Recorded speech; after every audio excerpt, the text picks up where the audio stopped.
So Helen has gone back of her own accord to look after her sick, no good husband, who kind of abuses her verbally for doing so, saying things like, "Oh, yeah, you just came back because you think you're going to get a better seat in heaven for having looked after me," or things of the like. But all his other girlfriends have forsaken him, and only Helen is willing to come back and do this duty. The last chapter was called Startling Intelligence. This chapter is called Further Intelligence. Do you think it too will be startling? Let's find out. Chapter 48, Further Intelligence. 5 or 6 days after this, Mr. Lawrence paid us the honor of a call, and when he and I were alone together, which I contrived as soon as possible by bringing him out to look at my corn stacks, he showed me another letter from his sister. This one he was quite willing to submit to my longing gaze. He thought, I suppose, it would do me good. The only answer it gave to my message was this: Mr. Markham is at liberty to make such revelations concerning me as he judges necessary.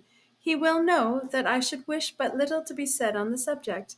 I hope he is well, but tell him he must not think of me. I can give you a few extracts from the rest of the letter, for I was permitted to keep this also, perhaps as an antidote to all pernicious hopes and fancies. This is the letter. He is decidedly better, but is very low from the depressing effects of his severe illness and the strict regimen he is obliged to observe, so opposite to his previous habits. It is deplorable to see how completely his past life has degenerated his once noble constitution and vitiated the whole system of his organization. But the doctor says he may now be considered out of danger, if he will only continue to observe the necessary restrictions. Some stimulating cordials he must have, but they should be judiciously diluted and sparingly used. And I find it very difficult to keep him to this. At first, his extreme dread of death rendered the task an easy one, but in proportion as he feels his acute suffering abating and sees the danger receding, the more intractable he becomes. Now, also, his appetite for food is beginning to return, and here, too, his long habits of self indulgence are greatly against him. I watch and restrain him as well as I can, and often get bitterly abused for my rigid severity, and sometimes he contrives to elude my vigilance, and sometimes acts in open opposition to my will. But he is now so completely reconciled to my attendance in general that he is never satisfied when I am not by his side. I am obliged to be a little stiff with him sometimes, or he would make a complete slave of me. And I know it would be unpardonable weakness to give up all other interests for him. I have the servants to overlook, and my little Arthur to attend to, and my own health also, all of which would be entirely neglected were I to satisfy his exorbitant demands.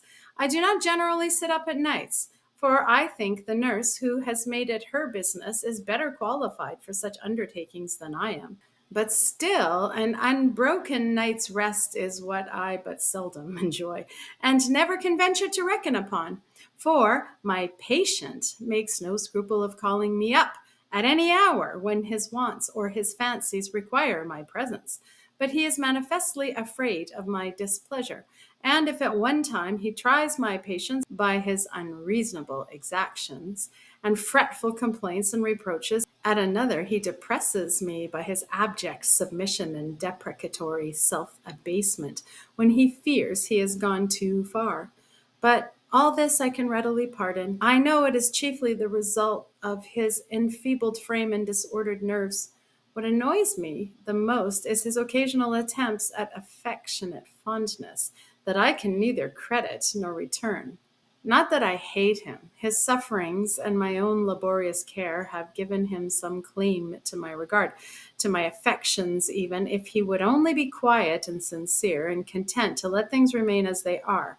But the more he tries to conciliate me, the more I shrink from him and from the future. Helen, what do you mean to do when I get well? He asked this morning. Will you run away again? It entirely depends upon your own conduct. Oh, I'll be very good.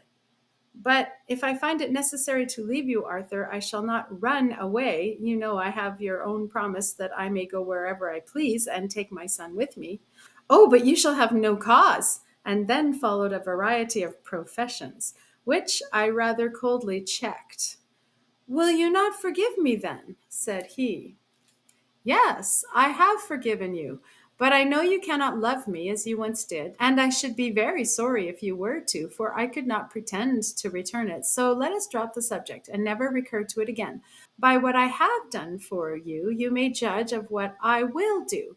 If it be not incompatible with the higher duty I owe to my son, higher because he never forfeited his claims, and because I hope to do more good to him than I can ever do to you. And if you wish me to feel kindly towards you, it is deeds, not words, that must purchase my affection and esteem. His sole reply to this was a slight grimace and a scarcely perceptible shrug.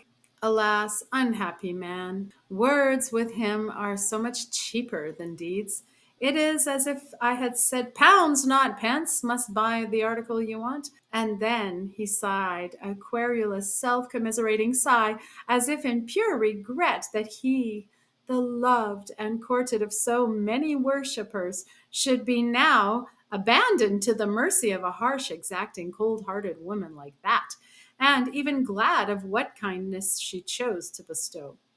It's a pity, isn't it? Said I, and whether I rightly divined his musings or not, the observation chimed in with his thoughts, for he answered, it can't be helped, with a rueful smile at my penetration. I have seen Esther Hargrave twice. She is a charming creature, but her blithe spirit is almost broken, and her sweet temper almost spoiled by the still unremitting persecutions of her mother in behalf of her rejected suitor. Not violent, but wearisome and unremitting, like a continual dripping. The unnatural parent seems determined to make her daughter's life a burden if she will not yield to her desires. Mamma does all she can, says she, to make me feel myself a burden and encumbrance to the family, and the most ungrateful, selfish, and undutiful daughter that ever was born. And Walter, too, is as stern and cold and haughty as if he hated me outright. I believe I should have yielded at once if I had known from the beginning how much resistance would have cost me. But now, for very obstinacy's sake, I will stand out. A bad motive for a good resolve, I answered. But however, I know you have better motives really for your perseverance, and I counsel you to keep them still in view. Trust me, I will. I threaten Mamma sometimes that I'll run away and disgrace the family by earning my own livelihood if she torments me any more, and then that frightens her a little. But I will do it in good earnest, if they don't mind. Be quiet and patient a while, said I, and better times will come. Poor girl! I wish somebody that was worthy to possess her would come and take her away, don't you, Frederick?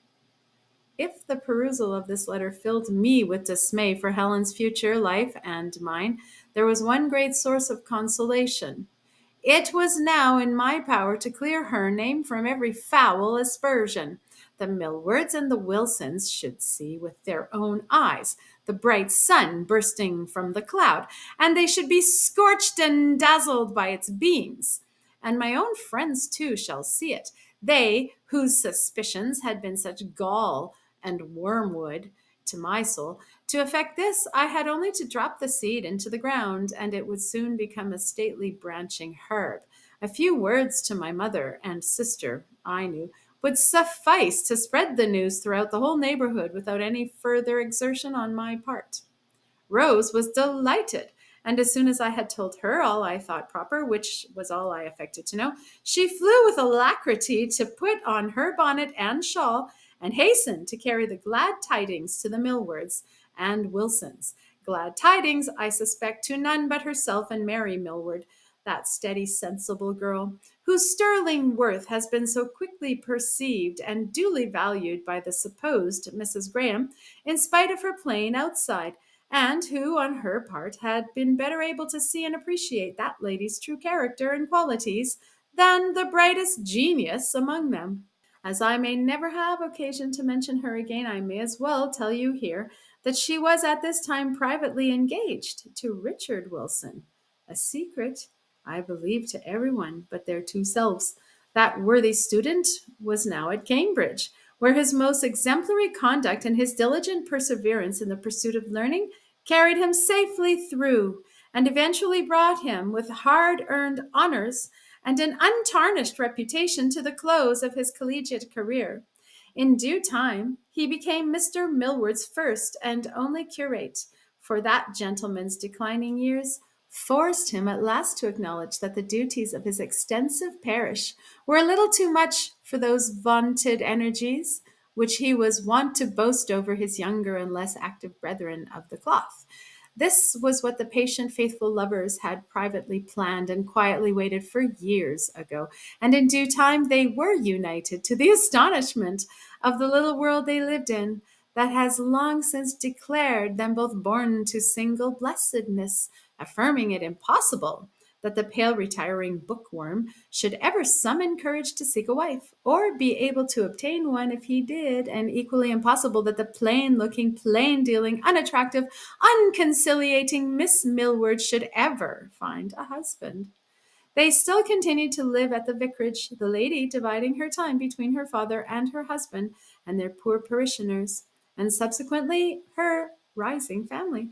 And now that the Reverend Michael Millward has been gathered to his fathers, full of years and honors, the Reverend Richard Wilson has succeeded him to the vicarage of Linden Hope, greatly to the satisfaction of its inhabitants, who had so long tried and fully proved his merits, and those of his excellent and well-loved partner. If you are interested in the after fate of that lady's sister, I can only tell you what perhaps you have heard from another quarter, that some 12 or 13 years ago she relieved the happy couple of her presence by marrying a wealthy tradesman of L. And I don't envy him his bargain. I fear she leads him a rather uncomfortable life, though happily he is too dull to perceive the extent of his misfortune. I have little enough to do with her myself. We have not met for many years, but I am well assured she has not yet forgotten or forgiven either her former lover or the lady whose superior qualities first opened his eyes to the folly of his boyish attraction.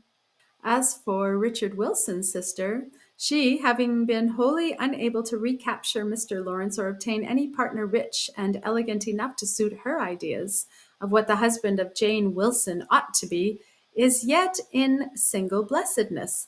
Shortly after the death of her mother, she withdrew the light of her presence from Rycote Farm, finding it impossible any longer to endure the rough manners and unsophisticated habits of her honest brother Robert and his worthy wife, or the idea of being identified with such vulgar people in the eyes of the world, and took lodgings in the country town where she lived and still lives, I suppose, in a kind of close-fisted, cold, uncomfortable gentility, doing no good to others and but little to herself, spending her days in fancy work and scandal, referring frequently to her brother the vicar and her sister the vicar's lady, but never to her brother the farmer and her sister the farmer's wife, seeing as much company as she can without too much expense, but loving no one and beloved by none.